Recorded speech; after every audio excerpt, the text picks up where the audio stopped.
So, hari ni kita akan buat kira-kira sikit macam mana dia boleh rugi RM400 setelah 2 tahun dia simpan emas. So, okay tuan-puan, sehari dua ni kecoh sikit berkenaan dengan posting Abang H di media sosial. Dia bagi tahu bahawa dia beli emas 2 tahun lepas, kemudian dia jual hari ini, dia rugi RM400. 30 gram dia beli dan dia jual hari ni rugi RM400. So, hari ni kita akan buat kira-kira sikit macam mana dia boleh rugi RM400 setelah 2 tahun dia simpan emas. So tuan-puan boleh save video ini sebagai rujukan tuan-puan untuk masa akan datang, dan supaya tuan-puan tak buat lagi kesilapan sebagaimana yang Abang H ni buat. Okey, baik tuan-puan. Dekat posting Abang H ni dia bagi tahu so dia beli emas pada waktu itu 295 untuk 1 gram. So dia beli 30 gram. So jumlahnya adalah 8,850. Kemudian harga kedua adalah harga yang semasa 340. Harga emas dah naik kepada 340 untuk 1 gram. Kemudian dia jual balik, dia hanya dapat 8,450. So kat sini ada 3 harga. Yang pertama, harga dia beli RM8850 untuk 30 gram. Kemudian setelah 2 tahun harga emas dah naik kepada 341 gram. So 341 gram ini, 340 untuk 1 gram ni kalau kali dengan 30 gram bersamaan dengan 10,200. Tapi bila dia jual, kedai emas hanya beli dengan harga 8,450. So dia rugi 400 sebab apa? 8,850 tolak dengan bila dia jual balik dia dapat hanya 8,450. So dia rugi kat sini sekitar RM400. RM400 dia rugi. Okey, kat sini apa yang kita boleh tengok? Pertama, harga yang dia beli RM295 untuk 1 gram pada 2 tahun lepas. 2 tahun lepas pun saya beli juga emas tuan-puan, dan ini harga yang saya beli untuk gold bar 20 gram. Saya beli bila pada 4 hari bulan 10 2021 dengan harga 5,180. 5,180 ni kalau dibahagikan dengan 20 gram kita akan dapat sekitar RM259 per gram. So jauh beza tu tuan-puan. Saya beli 259 untuk 1 gram dan dia beli 295 untuk 1 gram. So kat sini emas yang dia beli pada waktu itu 2 tahun lepas adalah harga per gramnya adalah tinggi. So apa lagi yang kita boleh kira kat sini tuan-puan? Yang kita boleh kira adalah spread, margin spread. So macam mana nak kira margin spread? 10,200 ni harga emas masa untuk 30 gram. Kemudian 8,450 adalah harga yang kedai emas beli balik. So perbezaan di antara harga ini dinamakan margin spread, ataupun kalau bahasa kita adalah susut nilai. Susut nilai, tapi bahasa yang sebetulnya adalah selisih harga.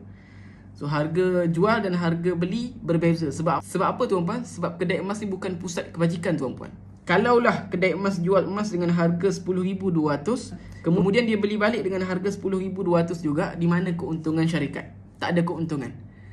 Sedangkan syarikat ini dia perlu bayar sewa kedai, dia perlu bayar kos pekerja, gaji pekerja. So banyak kos yang dia bertanggung, so dia absorb kat sini, dekat spread ni. So 10,200 tolak 8,450 kita akan dapat 1,750. So ini keuntungan yang diambil oleh syarikat, 1,750. So 1,750 ni kita boleh kira spread. Berapa persen spread yang dikenakan? 1,750 bahagi dengan 10,200 kali dengan 100, kita akan dapat 17%, kan? So 17% spread yang dikenakan kepada abang ini apabila dia nak jual balik emas yang dia beli 2 tahun yang lepas. Dan bila kita nak beli emas untuk tujuan simpanan atau pelaburan tuan-puan, spread yang dicadangkan adalah di antara 6% sehingga 9%. Kalau kita jumpa kedai emas yang jual emas dan spreadnya melebihi 10%, kita boleh tinggalkan syarikat tersebut dan kita cari syarikat lain. Okey? Sebab spread yang 17% ini terlalu tinggi. Sedangkan kalau di public gold, spread public gold adalah sekitar 6% sehingga 9% sahaja public gold. Ini spread yang dikenakan oleh public gold.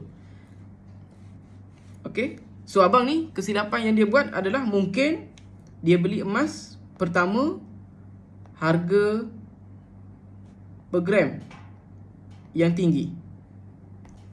Yang kedua,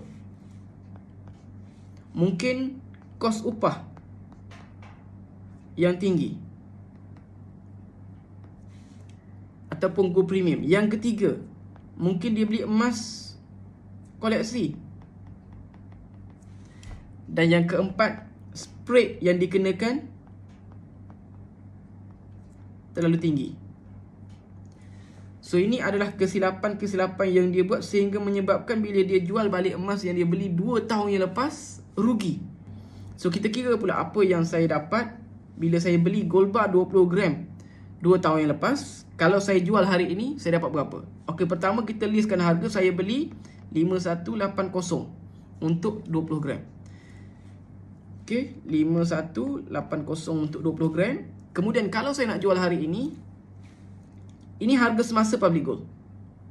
Dipaparkan kat sini harga berapa harga public gold jual emas semasa. Dan ini berapa harga public gold beli balik emas kalau kita nak jual hari ini. Okey, kat sini pun harga ada 3 harga. Untuk gold bar 20 gram ni kita rujuk kat sini. Okey, harga semasa public gold jual emas adalah 6735 untuk gold bar 20 gram. Kemudian harga public gold beli balik adalah 6196. So kalau saya ambil keputusan untuk jual gold bar 20 gram ini pada hari ini, 6196 ni tolak dengan 5180. Okey, so saya akan dapat berapa? Saya akan dapat RM1016. Keuntungan yang saya dapat adalah RM1016 setelah 2 tahun. So RM1016 ni berapa persen kenaikan harga? RM1016 bahagi dengan 5180 kali dengan 100. Jumlahnya adalah 19%. 19% keuntungan. Macam mana abang ni boleh beli emas 2 tahun yang lepas, kemudian dia jual, dia rugi RM400. Sedangkan saya juga beli emas pada tahun yang lepas, saya jual hari ini, saya untung 19%, iaitu RM1016. Dan kita sebenarnya boleh kira juga spread kat sini. Okey, kita kira spread public gold, susut nilai ataupun selisih harga. Macam mana nak kira? 6735 tolak dengan harga public gold beli balik hari ini, iaitu 6196. Kita akan dapat 539 bahagi dengan 6735 bahagi dengan harga public gold jual kali dengan 100. So totalnya adalah 8%. Dan 8% adalah spread yang munasabah. Dan kalau kita tengok dekat jadual spread ini pun, untuk gold bar 20 gram, spread yang dikenakan adalah 8%.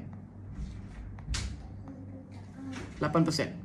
Sebab itu tuan-puan, kalau kita nak jadikan emas sebagai simpanan atau pelaburan, pastikan kita bermula dengan ilmu. Sebab bukan emas yang akan membuatkan kita kaya, tetapi ilmu kita tentang emas tersebut. So tuan-puan yang mana nak mula menabung emas bersama Public Gold, boleh klik link website saya di bio. InsyaAllah saya akan bantu sebaiknya menabung emas dengan ilmu.